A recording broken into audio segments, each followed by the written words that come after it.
And I think Belcher Vestige is a pretty good map for that. We've seen Jaedong try to mix it up with some Swarm Host play because it's very common here. I'm going to go out on a limb and just say it. I don't think Jaedong is very good at Swarm Host play. I feel like when he does it, I more often than not see him lose in that situation because he just kind of has that one bad engagement and they catch all his Swarm Hosts and then he's toast.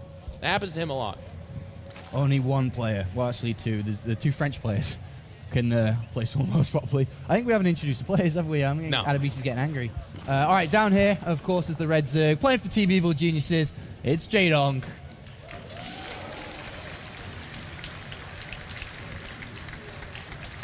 He's had a haircut for this tournament. Looks sexy as hell. And up here is the top left blue Protoss player. It's Liquid Hero. I felt like that was a quick little skit of, you know, the Family Guy when they go to the weather guy. What's the weather like? Raining cats and dogs, and they just go away for like. I felt like I had done that. A little bit of interesting gateway expand. A lot of people look at this and say, why is that? Well, if he is facing some kind of early pool shenanigans, he can actually go ahead and wall this off with a Cybernetics core or, you know, another gateway or something. So it's just kind of a safer way of doing it. The downside, if there was one, is that it's 2 seconds slower to build over there. But him and big pal of mine, Noni, like to do this in all their builds. Wall it in. Shout out to Tyler Washklashki. Maybe he's watching now. Oh, surely he's watching. He's always watching. Hello.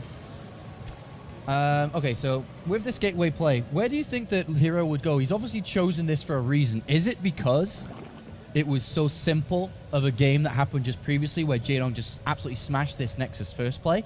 Where do you think he's going to go with this? Well, look, I mean, this is weird. He's not mining off the gas. He builds the gateway, no Cybernetics core, immediately the Nexus. So you look at what his probe's doing. His probe scouted a very vanilla, just kind of 15 hatch. So he says to himself, well, do I really need gas right off the bat? Do I really need a Cybernetics core?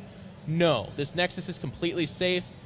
4 slow lanes are not going to tear down this Nexus. So Hero makes the awesome choice to just go ahead and switch directions in his build just for a second, but it's for the faster Nexus, and I think that's an awesome choice. Do you think that's enough information for us to pick up on and be like, Hero's going to play a longer game?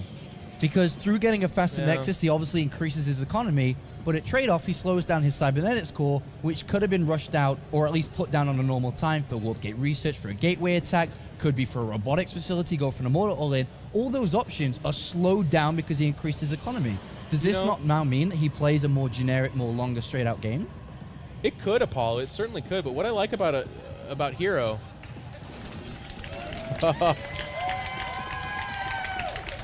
Nobody at home knows what's going on. You're supposed to eat that on camera now. You said you would. We'll keep it that way.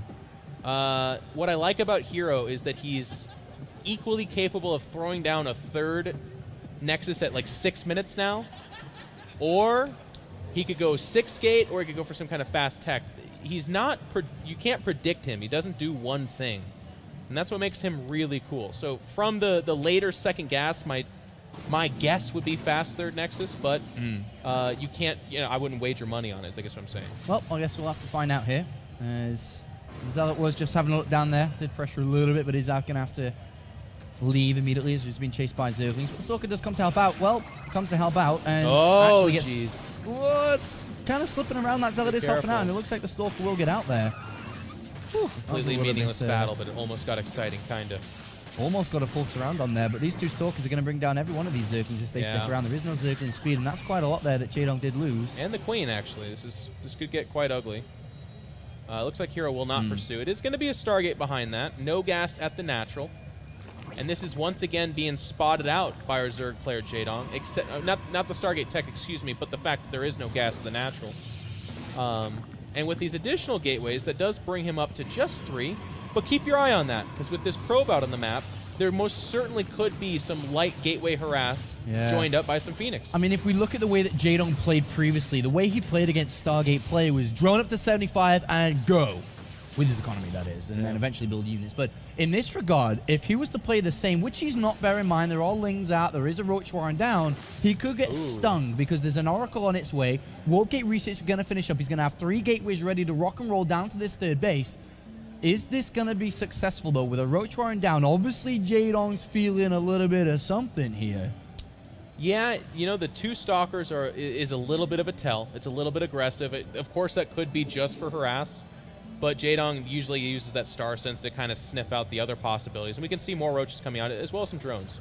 Void Ray to follow this up, very interesting. But I did want to say, what I like about this position that Hero's not necessarily embracing. We do have a Scout coming out from Overlords across both bases, and it sounds like an Oracle's doing some serious damage. Yeah, I did pick off a Queen there and a couple of drones as well, and Hero has launched a semi-successful attack, but it's all about the next follow-up one. 10, 11, 12, almost 13 drones. Does he have any Zealots warped in on that left-hand side yet, or is he just going to be content with how much damage he's dealt with that Oracle? Yeah, and that's what I was going to say. What I like about that is you warp in units, you bring out the Mothership Core, and there's very little risk. I mean, there's less risk, a lot less risk to it. You move out. If the battle turns sour, you recall back. As long as there's a pylon blocking for a Zergling counter or something like that, it really is so favorable for the Protoss. Well, it looks like Hero is going up to 7 gateways now and started Void Ray production. Though here, Jaedong has found the pylon on the left-hand side. That's a big deal, by the way. Going to have anything dealt. Do you think that he was actually going to do anything, though, with this pylon? Look at the gateways. He's adding 4 more for a total of 7. He's going to do a Void Ray gateway all in, and with those forward pylons, it would have been completely lights out. As it is, it's going to be super hard to hold. I mean, his anti-air is this Hydro Stand that's just now going down, but because he lost 12 drones, he's only got 55. All right, well, sentries. One of the Force was going to come in. One there, catches 2. Roaches picking them off quite nice. That's good, though. He sees this. Jaedong needed to spot this attack. We should see something like additional Queens coming out right now. He's trying to get to Hydralisks at the moment. As you can see, the Hydra's then about to finish up. He is going to build quite a few. Are they going to be enough for the defense? There's the Hydra range. There's 6 Hydralisks. But 3 Void Rays, 7 gateways, 5 additional Stalkers about to join what's already out. This looks like a very strong attack, all based off that original Oracle.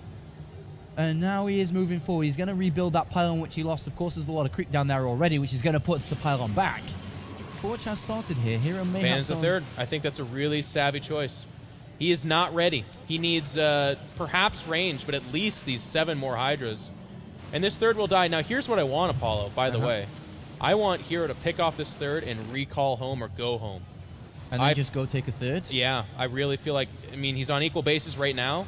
If he were to attack right now, he's only given Jaedong a chance to capitalize on the fact that they're on the same base economy. Here we go. We're going to have that fight. It's pre-ranged by a few seconds. Jaedong, this is a missed timing. This is not a good time for him to fight at all. Well, the Mothership Core does get picked off there, but time does go down, and all these Hydras look like they're going to pick off a good couple of secondary force fields there that come down to lock off those 3 Hydralisks. A couple do remain. 6 more Hydras about to come out. He needs to, I mean, why are you doing this, Jaedong? Stay on the creep. There's Time Warp behind you. You've got a couple of Queens. You've got 6 more Hydras about to pop. This is an anti-timing. He's trimming down a few units. There's not a lot of force fields there. And I mean, the Void Rays do have their boost going right now, which is not a big deal because none of this is armored. But, yeah, it's okay. A very strong army here for Liquid Hero. A fantastic start, and he's marching forward. And the Hydra's getting picked off incredibly fast. He's not even controlling his Void Rays. He kind of knows